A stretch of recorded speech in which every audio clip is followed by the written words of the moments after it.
5 minute के लिए ध्यान योग का अभ्यास करेंगे। श्वासों पर मन को टिकाना, साक्षी भाव से पूरे देह को शिथिल छोड़ देना संकल्प पूर्वक। बौद्ध दर्शन में इसे विपश्यना, जैन दर्शन में इसे प्रेक्षा ध्यान के नाम से जाना जाता है। वैदिक ऋषि परंपरा में इसे ध्यान योग कहा जाता है। श्वासों के साथ ओंकार का जप करना, श्वास भीतर भरा तब मन में ओम का मन ही मन जाप। जप की 4 अवस्थाएं होती हैं। बोल के जप करना, इसे वाचिक जप कहते हैं। ओष्ठ हिलते रहें, जप चलता रहे, इसे उपांशु जप कहते हैं। और बिना होठ हिले मन ही मन जप चल रहा है, इसको मानसिक जप कहते हैं। और ये जब सहज हो जाए तो फिर इस सहज जप को अजपा जप कहते हैं। जितना श्वास दीर्घ और सूक्ष्म होता है उतना ही मन शांत हो जाता है। श्वास की कोई ध्वनि ना हो।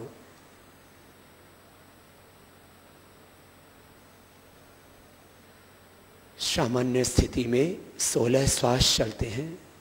जब आप साक्षी होके, प्रशांत चित्त होके, एकाग्र चित्त होकर के श्वासों के साथ ध्यान करते हैं,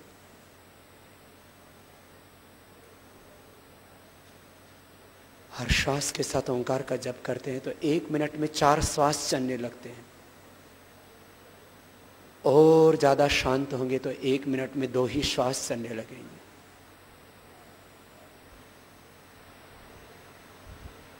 इससे हम अंतर्मुखी हो जाते हैं, भीतर की रूहानी दुनिया से जुड़ जाते हैं। हमारे भीतर जो प्रसुप्त ज्ञान है, प्रसुप्त प्रेम करुणा वात्सल्य है, हमारे भीतर प्रसुप्त शक्ति, ऊर्जा, सामर्थ्य, पुरुषार्थ, वीरता, पराक्रम, वो जागृत होने लगता है। उनके लिए 1-2 मिनट के लिए, 5 मिनट के लिए, जितना समय उपलब्ध हो ऐसे ध्यान करना। फिर दोनों हाथों को ऊपर उठा लेना, आपस में रगड़ना, दोनों हाथ आंखों पर रख करके आंखें खोलना। ऐसे कुछ पलों का किया हुआ ध्यान आपको अतीन्द्रिय शक्ति देता है। कोई भी हम काम करते हैं तो उससे हमें क्या लाभ होता है यह हम विचार करते हैं, और सोच विचार करके जब हम इस निष्कर्ष पर पहुंच जाते हैं, जांच पड़ताल करके जब इस निर्णय पर पहुंच जाते हैं कि इस काम से अपने को लाभ है तो उसको जरूर करते हैं। और जिस कार्य की जांच पड़ताल करके जब इस निष्कर्ष पर, इस निर्णय पर पहुंच जाते हैं कि इससे अपने को हानि है तो उस काम से बचते हैं, उसको नहीं करते हैं। तो ध्यान से क्या लाभ है?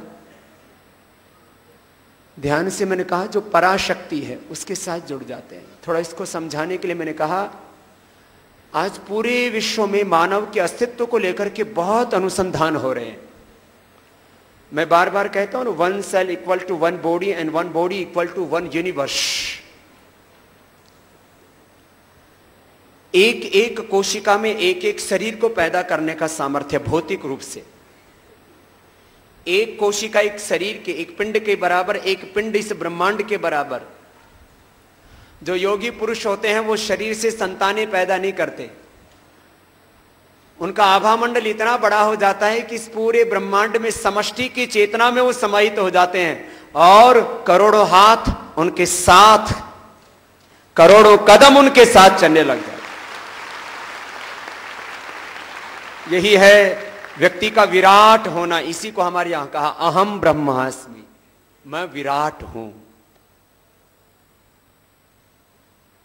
मैं आप सबको, युवा भारत के सभी कार्यकर्ता भाई बहनों को और इस भागवत कार्य में, इस ईश्वरीय कार्य में, राष्ट्र कार्य में, इस ऋषि कार्य में जो भी हमारे प्रभारी और जो भी जागरूक विचारशील भाई बहन लगे हैं, मैं आपको एक पूर्ण जागृत आत्मा के रूप में देखना चाहता हूं कि आपकी व्यष्टिगत शक्तियां समष्टिगत शक्तियों के साथ जुड़ जाएं और इस धरती पर सब मिलकर के स्वर्ग का अवतरण करें।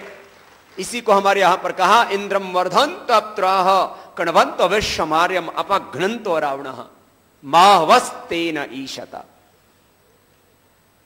तो योग का फल क्या है, योग का परिणाम क्या है, योग का लाभ क्या है, योग की अनुभूति क्या है, योग की परिणति क्या है? मेरा योग सिद्ध हो गया है, इसका मापदंड क्या है, इसकी कसौटी क्या है?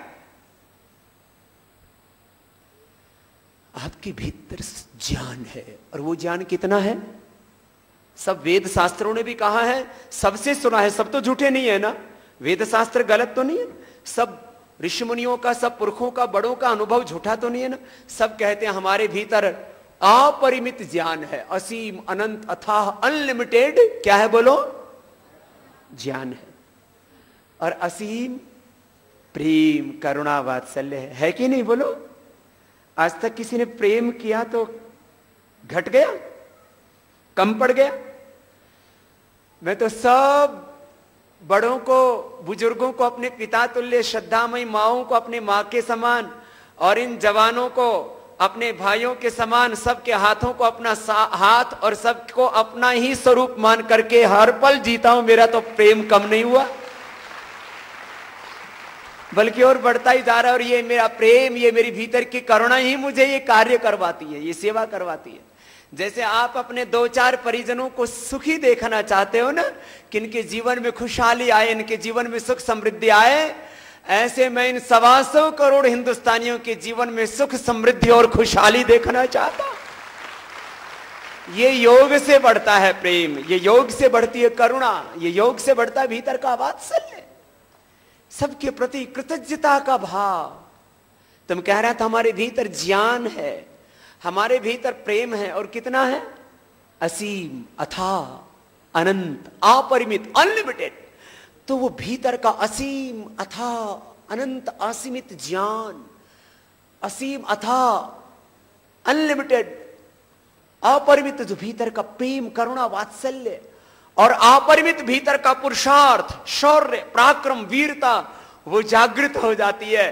और मैं चाहता हूं योग करके सब जागृत आत्माओं के रूप में तैयार हो जाएं, तो निश्चित रूप से भारत पुनः विश्व गुरु बनेगा और हम सच्चे अर्थों में ऋषि पुत्र कहलाएंगे। अब तो कहने को हम ऋषि पुत्र हैं, हमारा आचरण ऋषि पुत्रों जैसा पूरा घटित नहीं होता, दिखता है। कहीं ना कहीं न्यूनता, अल्पता आई है हमारे आचरण में, हमारे चरित्र में, वाणी में, व्यवहार में, स्वभाव में, हमारे पराक्रम में, हमारे ज्ञान में, हमारे प्रेम में, हमारी करुणा में। हमारे भीतर वो विराटता जो होनी चाहिए पूरी प्रतिबिंबित नहीं होती है। तो हम सच्चे अर्थों में ऋषि पुत्र बनेंगे। हमारे भाई लियाकत अली बोल रहे थे ना कि आज से कुछ सदियों पूर्व मैं राजपूत वंश से हूं, आज चाहे मैं मुसलमान हूं, लेकिन मेरे भीतर खून तो राजपूतानी ही तो है ना। तो हम सबके भीतर ऋषियों का ही खून है, और यह हमें याद रहना चाहिए हर पल। मैं ऋषि पुत्र हूं, मेरा आचरण कैसा हो तो ऋषियों जैसा हो। यदि मेरा आचरण ऋषियों जैसा नहीं है तो मैं ऋषियों की औलाद नहीं हूं, मैं सच्चे मां बाप की औलाद नहीं हूं। कहीं ना कहीं मैंने अपने खानदान की इज्जत पर बट्टा लगाया है। मैं आपसे यही अपेक्षा करता हूं कि आप सबके आचरण को देख करके लगे ऋषि कैसे हुआ करते थे, तो मैं कह सकूं ऋषि ऐसे हुआ करते थे जैसे हमारे युवा भारत के कार्यकर्ता भाई बहन हैं। ऐसा आचरण आपका, पूर्ण जागृत युवा, पूर्ण सृजनशील युवा, पूर्ण संगठित युवा, संगच्छध्वम संवदध्वम संवो मरांसि जानताम, समानी वा आकुति समाना हृदयानि वा समानमस्तु वो मन यथा वा सुसहासति, समानो मंत्र समिति समानी समान मंत्र। ऐसा एक समान सबका हृदय, सबके विचार, सबके संकल्प। तो ध्यान से क्या होगा? ध्यान से मैं कह रहा था पूरे विश्व में सब वैज्ञानिकों ने शोध की और सब इस निष्कर्ष पर पहुंचे कि सबके भीतर एक ही जैसा ज्ञान है, एक ही जैसा प्रेम, एक ही जैसी करुणा वात्सल्य, एक ही जैसा सबके भीतर पुरुषार्थ, शौर्य और पराक्रम। तो फिर ये भेद क्यों? मैं उस महापुरुष को प्रणाम करता हूं जिसने सारे मजहबों के, पंथों के और जातियों के बंधन तोड़े और हमें अपने मूल स्वरूप से जोड़ा और कहा, ए आर्य पुत्रो, ए ऋषि पुत्रो, ए अमृत पुत्रो, उठो जागो और अपने कर्तव्य को पहचानो। उस महर्षि दयानंद को प्रणाम। बट गए थे लोग जातियों में, मजहबों में, पंथों में, ये ऊंचा, ये नीचा, ये ब्राह्मण, ये क्षत्रिय, ये वैश्य, ये दलित, ये वाल्मीकि, आदिवासी, वनवासी, ये अछूत है, ये छुआछूत, ये भेदभाव का सारा भाव खत्म कर दिया। सबके भीतर एक आत्म भाव, एक ब्रह्म भाव, एकत्व का भाव उस ऋषि ने पैदा किया और इसी को आज व्यवहारिक रूप से जीने की जरूरत है।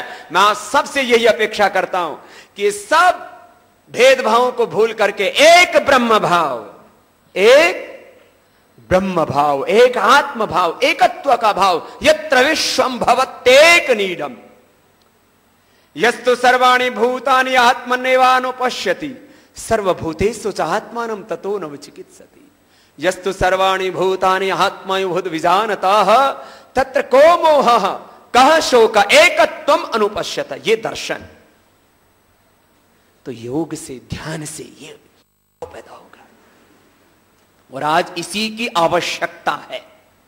देखो, personal law, Hindu personal law है, मुस्लिम पर्सनल लॉ है, हिंदू मैरिज एक्ट है, मुस्लिम मैरिज एक्ट है। आज एक बेटी अभी ऑक्सफोर्ड में पढ़ रही है, सुबह 9 बजे मेरे पास, वो अपना एक थीसिस लिख रही है। तो बोली, बाबा जी मैं जानना चाहती हूं कि ये कानून कैसे होने चाहिए जरा। ये मैंने कहा था ना, आज बेसिक ट्रेनिंग भी है और एडवांस ट्रेनिंग भी है, सबको कह रहा हूं इस बात को।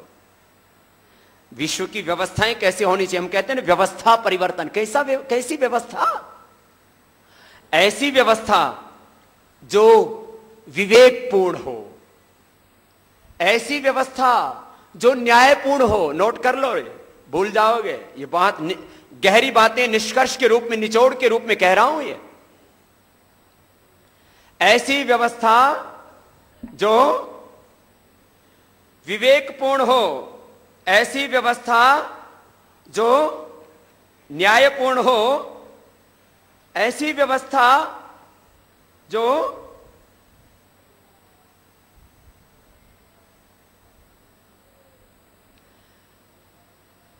प्रेमपूर्ण हो, कृतज्ञतापूर्ण हो।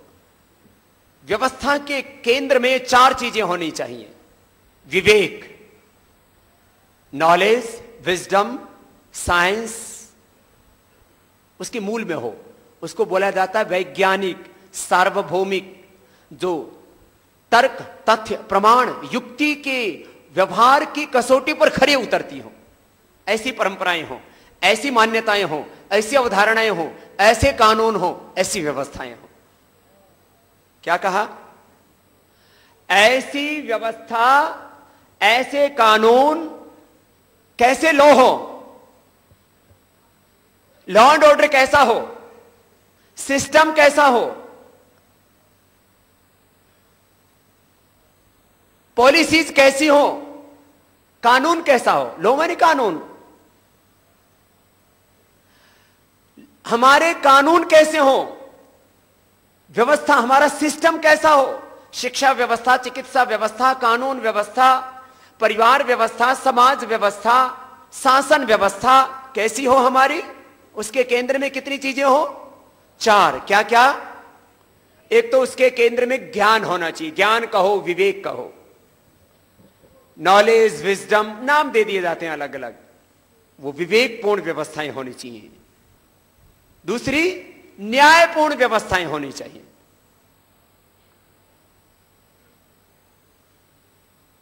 न्यायपूर्ण शिक्षा व्यवस्था, चिकित्सा व्यवस्था, कानून व्यवस्था, अर्थव्यवस्था, न्यायपूर्ण समृद्धि।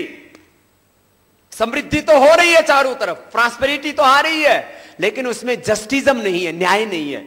मनुष्य और मनुष्यतर जो भी ये सृष्टि है, समष्टि है, जीव जंतु हैं, एक हमारा अस्तित्व, एक इस पूरे ब्रह्मांड का हमारे साथ साथ रहने वाला ये सह अस्तित्व, सबके प्रति हमारा दृष्टिकोण कैसा हो?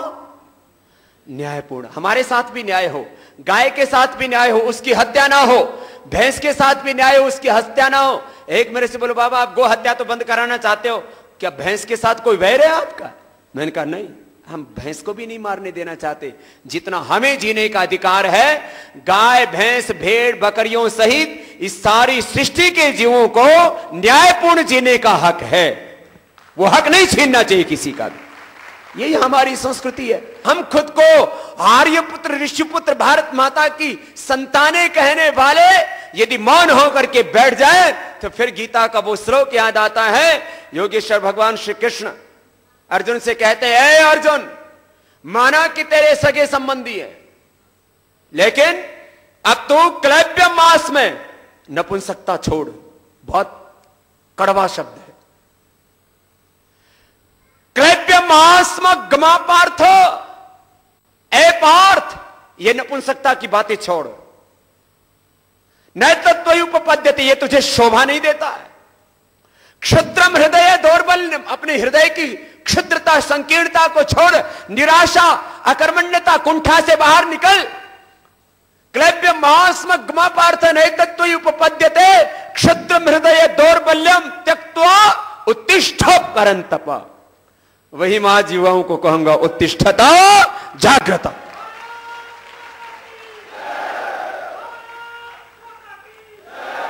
ये अपनी लूट और झूठ के ऊपर पर्दा डालने की कोशिश करेंगे और आपको गांव गांव तक, एक एक बूथ तक यूथ को संगठन खड़ा करके वो इनकी लूट और झूठ के ऊपर जो पर्दा डालने की कोशिश करेंगे, तो इनका पर्दाफाश करना है और इस देश को न्याय दिलाना, ये काम आपको।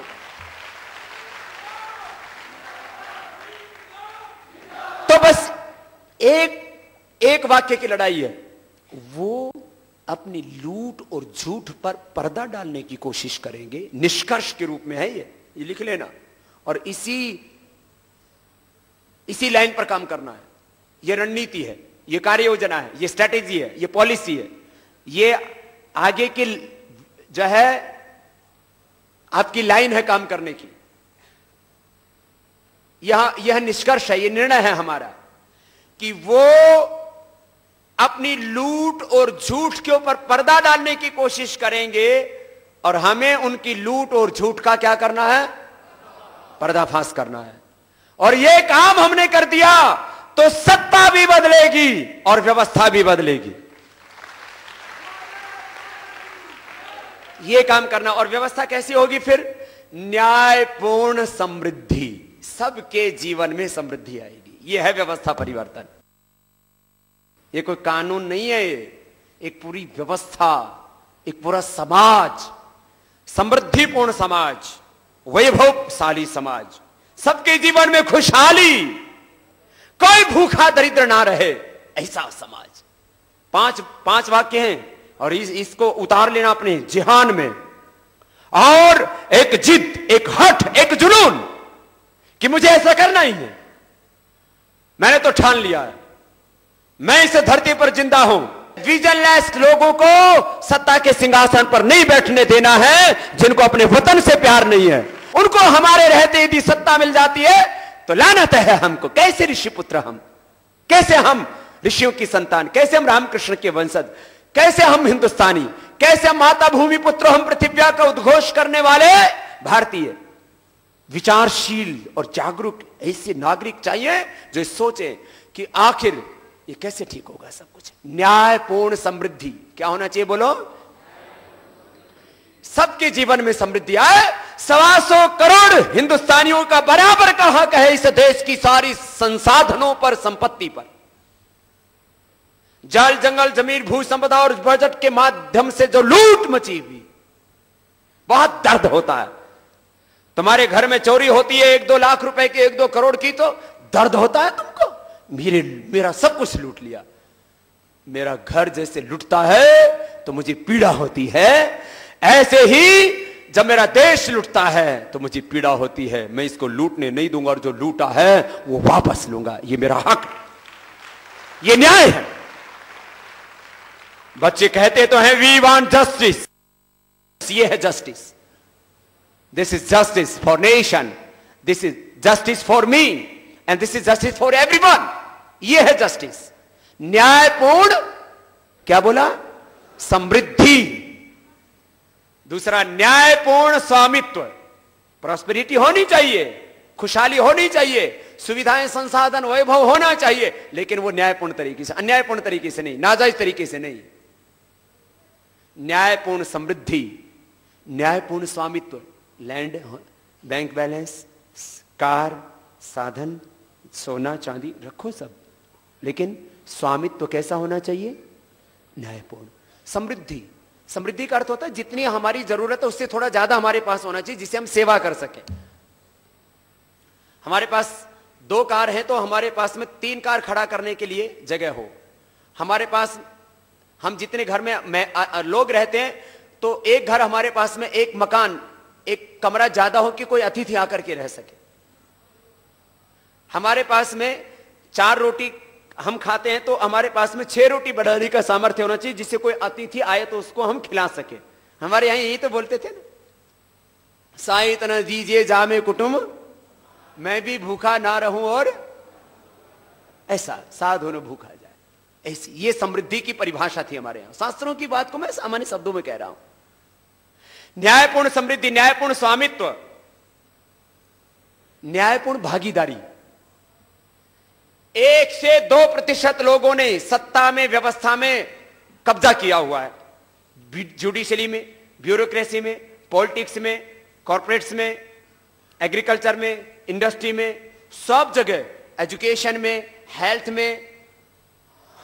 न्यायपूर्ण समृद्धि, न्यायपूर्ण स्वामित्व, न्यायपूर्ण भागीदारी। 2% अंग्रेजी पढ़े लिखे लोगों ने जुडिशरी में, ब्यूरोक्रेसी में, आईएएस हो, आईपीएस हो, जज हो, नेता हो, अभिनेता हो, खिलाड़ी हो, उद्योगपति हो, सारे प्रबंधन करने वाले लोग हो, एजुकेशन हो, हेल्थ हो, एग्रीकल्चर हो, रिसर्च हो, सब जगह 2% अंग्रेजी पढ़े लिखे जो अपने आप को संभ्रांत परिवार के लोग कहते हैं, वो काबिज हो गए हैं। इस देश के साधारण लोग, गरीब, मजदूर, किसान, दबे कुचले, वंचित लोग आज भी न्याय की मांग कर रहे हैं। उनको भी सत्ता में, व्यवस्था में, सब जगह भागीदारी दिलानी है। इसको कहते हैं व्यवस्था परिवर्तन। सब न्यायपूर्ण भागीदारी पाने का अधिकार है। शिक्षा में भाषा के नाम पर पक्षपात, पढ़ाई के नाम पर पक्षपात, अरे सबको समान शिक्षा का अधिकार क्यों नहीं होगा? न्यायपूर्ण भागीदारी, न्यायपूर्ण वितरण, डिस्ट्रीब्यूशन का बहुत बड़ा सिस्टम बनाया गया। बोला हम बेरोजगारी का क्या होगा, महंगाई का क्या होगा, गरीबी का क्या होगा, काला धन भ्रष्टाचार का क्या होगा, व्यवस्था परिवर्तन का क्या होगा, और कुशासन का क्या होगा, देश की सुरक्षा का क्या होगा। कुछ मत सोचो, समृद्धि विकास का क्या होगा, बस खाना खाओ, वोट दे दो। देंगे वोट, एक वोट के 1 लाख दे दे, ले लियो, वहां जाकर के वोट वहीं दियो जहां मैं कहूं। हाँ, मैं वहां कहूंगा जहां देश का भला होगा, मुद्दों का समाधान होगा।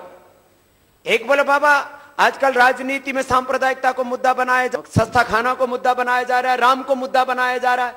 मैंने कहा राजनीति के मुद्दे अलग हैं, राम अलग हैं। राम, कृष्ण, शिव, हमारे जितने भी महापुरुष हैं, ये राजनीति के मुद्दे नहीं, ये हमारी राष्ट्रीय अस्मिता है। राजनीति के मुद्दे अब युवा भारत के कार्यकर्ताओं को तय करने हैं,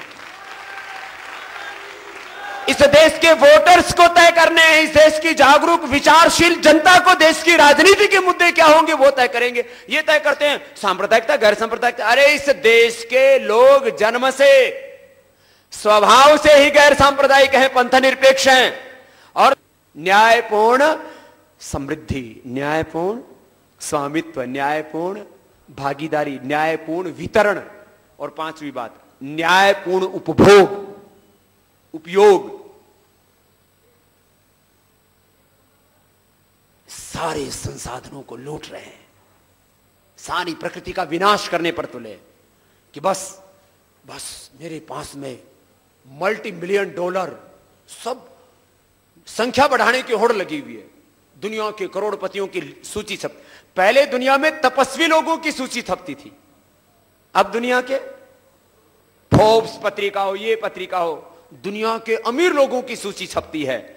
यह व्यवस्था परिवर्तन हम देखना चाहते हैं, जब सामर्थ्यवान होते हुए दुनिया के तपस्वी लोगों की सूचियां छपें कि देखो इन लोगों ने तप किया, इनके पास इतना वैभव था और सब सेवा में लगा दिया। वॉरेन बफेट एक आदमी है, रहता अमेरिका में, उसका विचार ऋषियों जैसा है। 200 लाख करोड़ की संपत्ति अगले आदमी ने दान कर दी। कितनी? हमारे पता नहीं क्या हो गया इस देश के लोगों को, दान करने में भी मरम मरो करें एकदम, मक्खी चूस, कंजूस। एक मेरे से बोला बाबा मक्खी चूस क्या होता है? कंजूस तो पता है। मैंने कहा मक्खी चूस होता है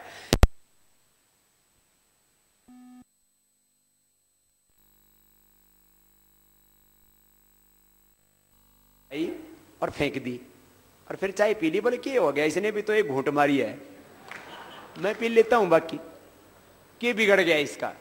दूसरा क्या हुआ, जो उसकी चाय में मक्खी गिरी तो उसने मक्खी के मलागी मड़ाई। उसने पहले बोला अच्छा मड़ाई भी लेके जाएगी, पहले मक्खी चूसी और बाद में चाय पी, इसको बोलते मक्खी चूस। तो इतने लोग कंजूस हो गए, पता नहीं क्या हो गया। दानशीलता यहां इतनी ज्यादा थी, लोग अपने लिए जितना आवश्यक है उतना रख के बाकी सब सेवा किया करते थे। ऐसा था भारत। आज इस देश ने और दुनिया ने, भगवान ने हमको क्या नहीं दिया, लेकिन हमने अपने लिए कुछ भी उपयोग नहीं किया। चाहते तो हम भी दुनिया के सबसे धनवान बाबा रामदेव हो सकता था लेकिन मैंने तो बैंक में, अच्छा मैं एकदम अब मैं दिल की बात बताता हूं, यहां कोई इंटरव्यू थोड़ी हो रहा है, और इंटरव्यू में भी हम तो झूठ नहीं बोलते। गवर्नमेंट ने लाख झक मार ली, गवर्नमेंट के एक मिनिस्टर को संसद में बयान देना पड़ा, रिकॉर्डेड है संसद में, कि बाबा रामदेव की देश में विदेश में हमने सारी संपत्ति खोज मारी, 1 रुपए बैंक बैलेंस नहीं मिला और 1 इंच जमीन नहीं मिली। मैं चाहता तो हजारों करोड़ की दौलत इंडिविजुअल, ये जो कॉर्पोरेट वर्ल्ड में है ना, ये तो तनख्वाह पाने वाले सब नौकर लोग हैं और दूसरों की दौलत के भरोसे दूसरों की दौलत को अपनी बताते हैं। ये शेयर मार्केट ऐसा ही है। मैं अपने भरोसे हजारों करोड़ की दौलत इकट्ठी कर सकता था, श्रद्धेय आचार्य जी कर सकते थे। अपने नाम हजारों नहीं लाखों एकड़ जमीन कर सकता था। मुझे ऑफर मिले इसके, लाखों एकड़ जमीन का ऑफर मिला, अफ्रीका में, अमेरिका में मिला, लाखों एकड़ जमीन, हजारों नहीं। हाँ? कुछ सोच रहे होंगे बाबा ले लेते फिर हम चले जाते खेती करने, क्या दिक्कत हो रही थी। हाँ मैं देख रहा किसी किसी के मुंह में पानी आ रहा है अभी भी। खैर भाई अपने सब भगवान की है ना। मैं सबसे ज्यादा धनवान हूं क्योंकि मैं भगवान का बेटा हूं और भगवान की सारी संपत्ति मेरी है। सब बाप की संपत्ति बेटे को तो उत्तराधिकार में मिलती है ना, तो मैं भगवान का बेटा और सारी भगवान की संपत्ति मेरी। सभी भूमि गोपाल की बोलते हैं ना, ईशावास्यमिदं सर्वं यत्किंच जगत्याम जगत तेन त्यक्तेन भुंजेता, त्याग पर भोग जरूर करता हूं लेकिन अमृतस्य पुत्र, मैं ईश्वर का पुत्र हूं, तो इसलिए सारी संपत्ति मेरी है। न्याय पूर्वक उपयोग उपभोग, ये 5 चीजें दुनिया में हम लाना चाहते हैं, ऐसी व्यवस्था बनाना चाहते हैं। अब हो क्या रहा है, आजकल सारी संपत्ति का अधिकार है? या सारी लड़ाई इसी के ऊपर तो है, संपत्ति का अधिकार कैसे होगा, हमारे कानून कैसे होंगे, हमारी शिक्षा चिकित्सा कानून व्यवस्था कैसे होंगी। एक बहुत गहरी बात है, इसके मूल में जाति, मजहब, मनुष्य और क्षणिक सुख, ये इस 4 चीजों को केंद्र में रखा। 4 चीजें केंद्र में रखनी चाहिए थी, वो क्या थी? ज्ञान, न्याय, प्रेम, कृतज्ञता। ये 4 चीजें केंद्र में होंगी तो कुछ गलत होगा कहीं भी, किसी के साथ भी। अब केंद्र में किसको रख दिया? केंद्र में रख दिया जाति, केंद्र में रख दिया मजहब, केंद्र में रख दिया आदमी, और केंद्र में रख दिया भौतिक सुख, क्षणिक सुख। बस उसको केंद्र में रख करके, और ये उल्टा पुल्टा सब चक्र चल रहा है। तो ये जो व्यवस्था परिवर्तन की बात कर रहे हैं, कुछ लोग कहते हैं बाबा जी व्यवस्थाएं तो ठीक है, आदमी ठीक नहीं है। कुछ कहते हैं आदमी तो ठीक है, व्यवस्थाएं ठीक नहीं है। ये व्यवस्था परिवर्तन की गहरी समझ युवा भारत के सभी कार्यकर्ता भाई बहनों को होनी चाहिए, इसलिए आज की बैठक बुलाई। भाई बहनों, अगली बात कहना चाहता हूं, बहुत गहरी बात है। बोले बाबा ये बदलाव कैसे आएगा? ये शुरुआत, इसका प्रारंभ कहां से होगा? किसी भी चीज का प्रारंभ का बिंदु और उसका अंतिम गंतव्य जब तक हमको दिखता नहीं है ना, तब तक चीज स्पष्ट नहीं होती है। आज हम परिवर्तन की बात कर रहे हैं, हम सामाजिक, सांस्कृतिक, आर्थिक और राजनीतिक व्यवस्थाओं को न्यायपूर्ण बनाना चाहते हैं। वो क्या होगा वो भी मैं बताऊंगा। उत्तराखंड की त्रासदी में आपदा पीड़ित श्रद्धालुओं तो शिक्षा व्यवस्था बदलने से देश, शिक्षा व्यवस्था बदलने से देश बदलेगा। जब बच्चे को बचपन में ही ऊंचे संस्कार मिलेंगे, पैदा होते ही गर्भ से ऊंचे संस्कार मिलेंगे, व्यक्ति का बदलाव गर्भ से शुरू होगा, कोख से शुरू होगा, मां की गोद से शुरू होगा। फिर उसके बाद 4 चीजों को बदलना पड़ेगा। जहां बच्चा पढ़ने जा रहा है, शुरू में ही उसको ऐसी शिक्षा दे दी जाए, ऐसे संस्कार दे दिए जाएं। मातृवत परधारेषु परद्रव्येषु लोष्ठवत आत्मत सर्वभूतेषु यः पश्यति स पंडित। ज्ञानी विवेकी वो है, मानव वो है। तो ये मानव केंद्रित व्यवस्था है, ये मानव केंद्रित व्यवस्था है जिसमें विवेक, प्रेम, कृतज्ञता और न्याय केंद्र में। ये मानव केंद्रित। और दूसरी अन्याय केंद्रित व्यवस्था है, अज्ञान केंद्रित व्यवस्था है, जिसमें प्रेम नहीं है, घृणा है, जिसमें कृतज्ञता नहीं है, कृतघ्नता है, एक दूसरे के प्रति आक्रमण है। तो सुनो, आदमी जो कहते नहीं भाई ये आदमी ऐसा हो गया, बदलेगा कैसे? बदलना पड़ेगा कहां से? मां की कोख से। शिक्षा, बच्चे को पैदा होती है ऐसी शिक्षा दे दो। 5-10 साल बच्चे को अच्छे संस्कार दे दीजिए, फिर देखो उस बच्चे को कोई बदल। आज हम क्यों लड़ रहे हैं भाई? आज हम क्यों लड़ रहे हैं? क्योंकि हमको मां की कोख से बचपन में, गुरुकुल में वो संस्कार मिले जिससे आज हम लड़ रहे हैं। शिक्षा में वो संस्कार मिले, वो चेतना मिली, वो ज्ञान मिला। ऐसा अगली बात अब करना क्या है, बड़े निष्कर्ष के रूप में कह रहा हूं। बदलेगा इंसान एक तो शिक्षा से, संस्कार से, कुछ भी कह लो उसको, ज्ञान से, दीक्षा से, अलग अलग शब्द हैं, ये तो महिमा है शब्दों की। और दूसरा बदलेगा आचरण से। शिक्षा केवल अक्षरों तक सीमित ना हो, वो आचरण से। इसलिए आचार्य लोग पढ़ाया करते थे, आचरणवान लोग। तो ये जो बदलाव आएगा ना, ये शिक्षा से, आदर्श शिक्षा व्यवस्था और आदर्श आचरण, ये बदलाव के आधार होंगे व्यवस्था परिवर्तन के। व्यवस्था परिवर्तन के आधार क्या होंगे? आदर्श शिक्षा व्यवस्था और आदर्श आचरण। तो आप सब लोगों को यह व्यवस्था परिवर्तन का काम करना है, कर रहे हो आप लोग। आप लोग सुबह उठ करके 1 घंटा तो जो जवान है ना, दंड बैठक लगाया करो, जैसे आज प्रतियोगिता में लगा रहे थे।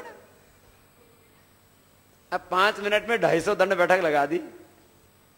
मैं तो 2 मिनट बाद, मैंने जब 3-4 मैदान छोड़ के भाग गए तो मैं गया, मैंने कहा चलो मैं भी इनको बता देता हूं कि मैं भी रोज करता हूं।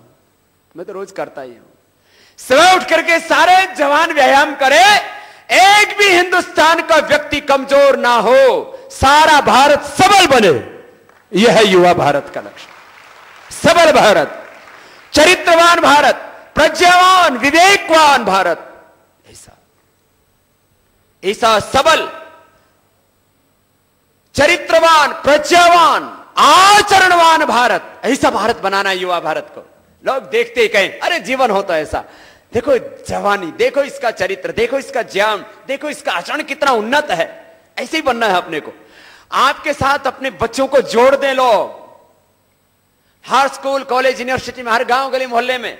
जैसे पहले कभी एक समय था जब आर्यवर्त दल की शाखाएं लगा करती थी, लोग कहते थे भाई यहां भेजो, ये बच्चों को अच्छी शिक्षा देते हैं, अच्छे संस्कार देते हैं, अच्छे रास्ते पर चलाते हैं। और गांव में कुछ सुल्फाई ऐसे हो, अरे आजा पी ले, 2 घूंट लगा ले, किसकी रही है, किसकी रहेगी, विस्की पी ले, उसकी रहेगी। अब ऐसे भी होते हैं कुछ गांव में, ऐसे बिगाड़ने वाले भी लोग होते हैं। जब देखते हैं ना, अरे भाई इस घर के तो बच्चे बड़े बलवान हो रहे, उन बच्चों का देखा तो सेहत कपड़ों के बीच में से भी यूं लगा जैसे कपड़े फाड़ के बाहर निकलेगा, ऐसा जवान होता है। तो जब कुछ लोग ऐसे होते हैं, ऐसे बच्चों पर निगाह रखते हैं, बोले ये बालक तो बड़े बलवान बन गए भाई, ये ना बीड़ी पियो, ना सिगरेट पियो, ना माँ बहन बेटियों को गलत निगाहों से देखा है, बड़े अच्छे हैं, पढ़ाई करें सुबह से शाम तक। तो कुछ लोग उनको बिगाड़ने का काम करते हैं, लोग उनसे बचा के रखा, उधर मत जाइयो। तो मैं युवा भारत को ऐसा देखना चाहता हूं कि जिधर आप जाएं, आपके कदमों के पीछे जमाना चले, ऐसे बन के दिखाना है आपको। ऐसा आचरणवान बनना है आपको, आदर्श आचरण और आदर्श शिक्षा संस्कार। बोलो तो बदलेगा कि नहीं देश? कौन बदलेगा? हम बदलेंगे, युग बदलेगा, हमें बदलना है खुद। यह सत्य है कि हमको व्यक्ति को भी बदलना है और व्यवस्था को भी बदलना है, हमको राजनीति को भी बदलना है।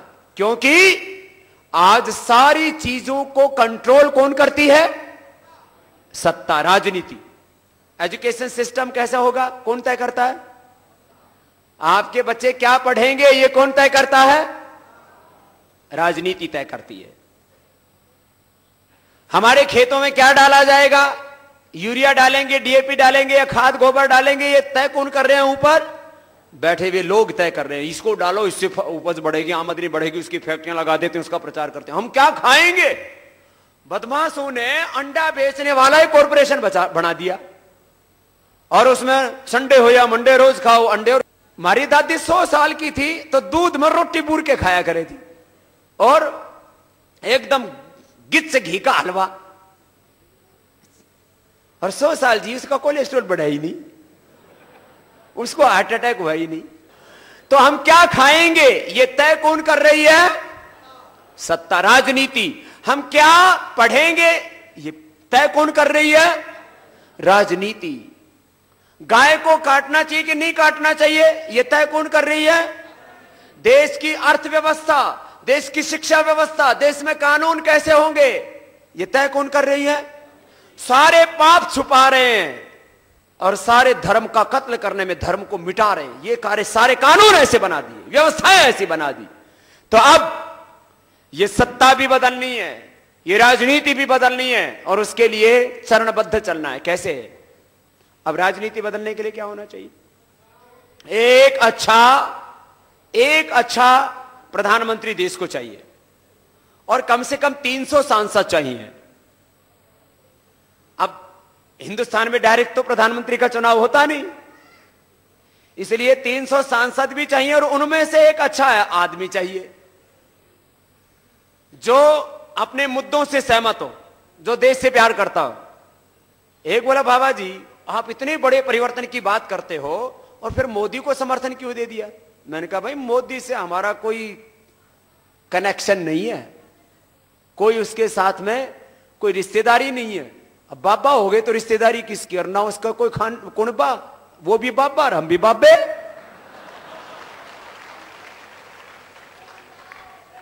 ये 3 बाबाओं की लड़ाई है। एक वो बाबा जिसको तो एक मोदी बाबा, एक बाबा। अब इस लड़ाई में अब सोचने की बात है भाई, हमारा कोई मोदी के साथ में कोई जाति पाति का रिश्ता नहीं है। मोदी क्योंकि हमारे मुद्दों से सहमत है, मोदी हमारे मुद्दों से सहमत है, वो देश से प्यार करता है, देश से प्यार करता है। काला धन, भ्रष्टाचार, व्यवस्था परिवर्तन, महंगाई, बेरोजगारी, गरीबी, आर्थिक सामाजिक गैर बराबरी, कुशासन और देश की न्यायपूर्ण समृद्धि, उसमें यदि कहीं हमारी भूमिका क्या है, वो सहमत है हमारे मुद्दों से। यदि कहीं उनसे भूल होगी, गलती होगी तो उनको सलाह देंगे, ठीक करेंगे। एक बोले बाबा क्या मोदी में कोई गलती नहीं है? मैंने कहा गलती किसमें नहीं होती? बच्चे कोई गलती कर दे तो मां बाप ठीक करते या नहीं करते? तो लेकिन वो उस बात के लिए तो तैयार हो कि मैं पूरी प्रामाणिकता और प्रतिबद्धता के साथ देश को आगे ले जाना चाहता हूं। ऐसा भाव, ऐसा संकल्प हमने मोदी में देखा, इसलिए उसको आगे किया।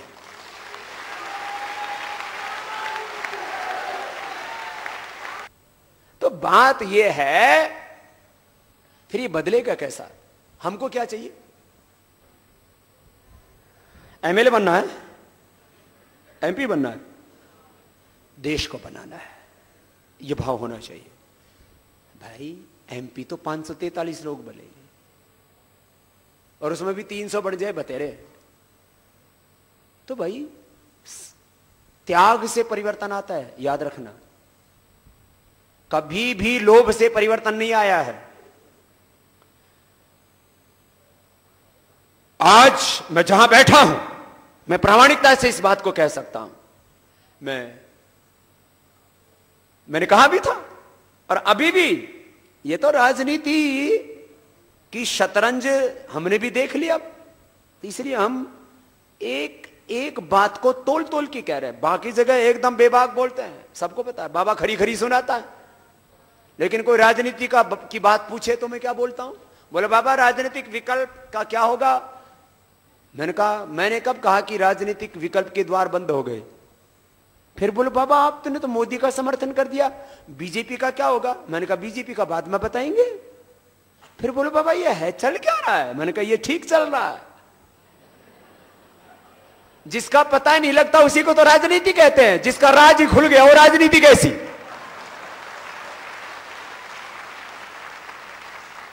जिसका राज ही खुल गया वो राजनीति कैसी? इसलिए इसमें बड़ा चक्रव्यूह है। हम नहीं, अभी से देश की जनता चाहती है कि भाई अब अच्छा होना चाहिए, और एक आदमी जो तैयार हो चुका है उसको वो एक बार आजमा लेना चाहिए। भाई हमने देख लिया कि भाई आदमी दांव पेच जाना है, कुश्ती में हरा सका है, तो उसके ऊपर एक बार दांव लगा दो, फिर देखी जाएगी आगे जो होगा। फिर दूसरा पहलवान तैयार कर लेंगे, उसमें ना बड़ी बात। तो भाई तो बात यह है कि जब अपने को पता है कि भैया बड़े बड़े राक्षसों को, मगरमच्छों को, ताड़काओं को, पूतनाओं को, असुरों को, रावणों को, कंसों को टक्कर दे सकता है, तो उसको बराबर में बिढ़ेगा, अपने देखेगा। हम अपना काम करते रहे। हमारा काम क्या है फिर? हमको लालच से दूर रहना है। बड़ा परिवर्तन आता है हमेशा, याद रखना इस बात को। बड़ा परिवर्तन किससे आता है? त्याग से। त्याग से परिवर्तन आता है। मैं एमपी बनूं, मैं पीएम बनूं,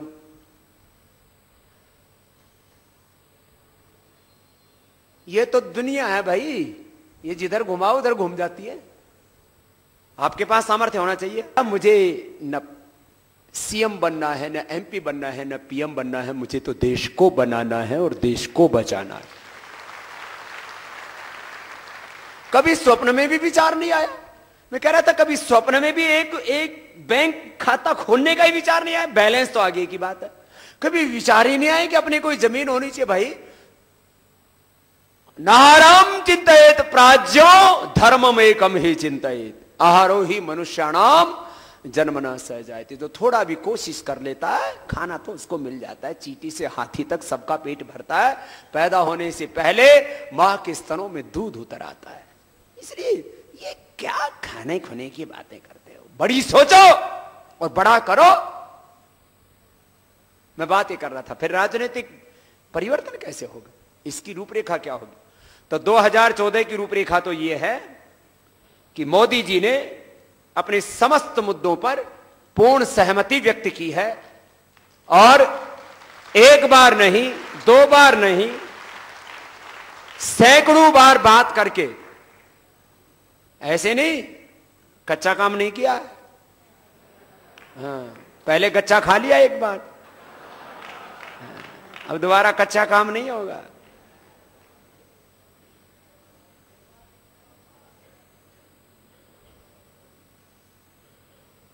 बोले बाबा फिर इस पर भरोसा क्यों कर लिया। मैंने कहा भरोसा आदमी देख के किया जाता है भाई, उसका अतीत भी देखना पड़ता है ना। जो नरेंद्र मोदी जी कहते हैं उसके ऊपर वो 80-90% डिलीवर कर सकता है, उसने किया है। तो भाई यूं हम क्यों सोचते हैं कि भाई वो पूरा पलट देगा, लेकिन वो जितनी हम उससे अपेक्षा कर रहे हैं उस काम को वो कर देगा। भाई उस आदमी, भाई एक आदमी का अपना असूल भी तो होता है, कैरेक्टर होता है, उसकी क्रेडिबिलिटी होती है, उसका पास्ट होता दिखता है।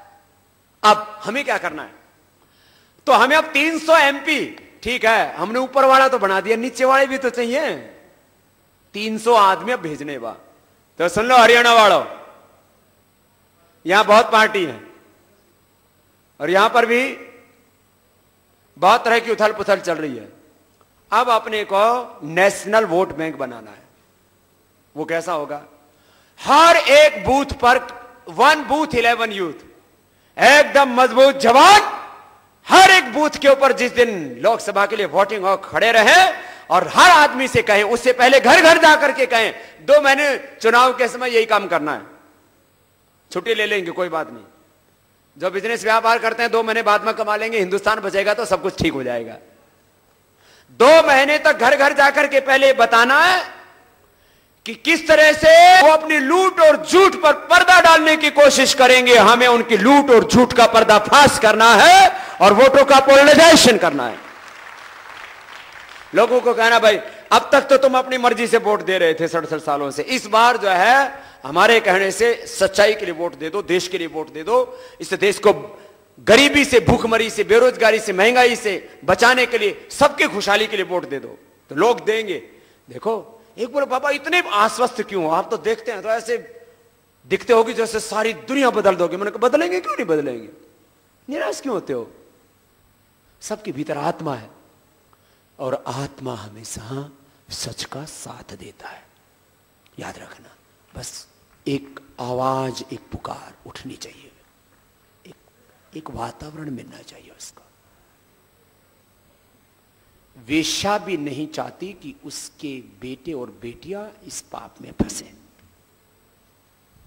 झूठा आदमी भी नहीं चाहता कि उसकी औलादें, उसकी पत्नी उसके साथ झूठ बोले।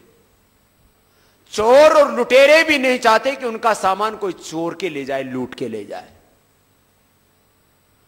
जो क्रूर हिंसक आदमी भी है, जो सुबह से शाम तक इंसानों का या जानवरों का कत्ल करता है, वो नहीं चाहता कि उसका कोई कत्ल कर दे। तो आदमी के भीतर सच की आवाज उठती है। आपको सारे संगठन के जिम्मेदार लोग यहां पर बैठे हैं और युवा भारत के भी कार्यकर्ता है। क्योंकि देखो भाई, जो बड़े बुजुर्ग हैं उनके तो 10-20 साल है, जैसे कटे और कट जाएंगे।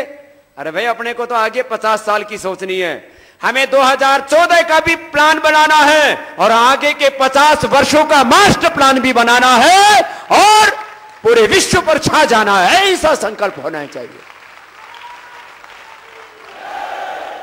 तो यह है राजनीतिक रणनीति, स्टेप बाय स्टेप 2014 के लिए। क्या करना है, छा जाओ ना, फिर जो चाहोगे वो कर लेंगे। एक बोला पापा फिर राजनीतिक विकल्प का क्या होगा। मैंने कहा पहले इसको जितवा देते हैं, फिर बाद में अगला देख लेंगे।